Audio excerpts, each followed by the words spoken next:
Danny Steves says Ontario has fallen well short of making the province's building and businesses accessible by the 1st of this year. It's frustrating because we're supposed to be in a barrier-free society, and in a lot of ways people think we are, but we are not. The Accessibility for Ontarians with Disability Act, signed in 2005, was supposed to ensure every Ontario building, business, goods and service was accessible to all Ontarians, regardless of their ability. The goal to achieve that was January 1st of 2025.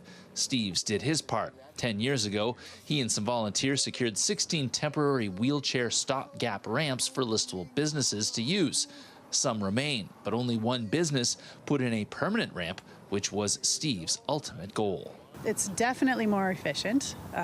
It was a bit of an inconvenience to notice someone needing assistance to get into the door, and this just made sense. Steves is happy to see Dairy Queen's progress, but finds it frustrating that his ramps didn't lead to as much concrete change as he had hoped. Julie Sawchuk, who's an accessibility advocate based in Huron County, says sticker shock usually scares many businesses away from making meaningful change. A lot of people are scared about accessibility because they're afraid about how much it's going to cost. They're afraid of doing it wrong, saying the wrong thing, all of that kind of thing. But if you can kind of let go of that fear and just get curious about, my space, how can I make my space better for my clients or my customers?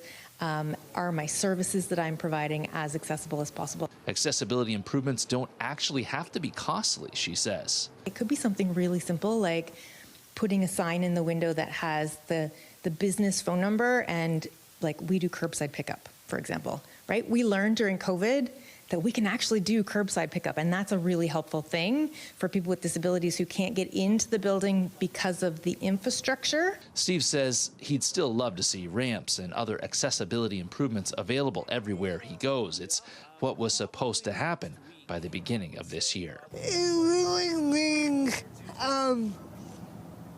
having access for everyone, regardless of their ability. In Listowel, Scott Miller, CTV News.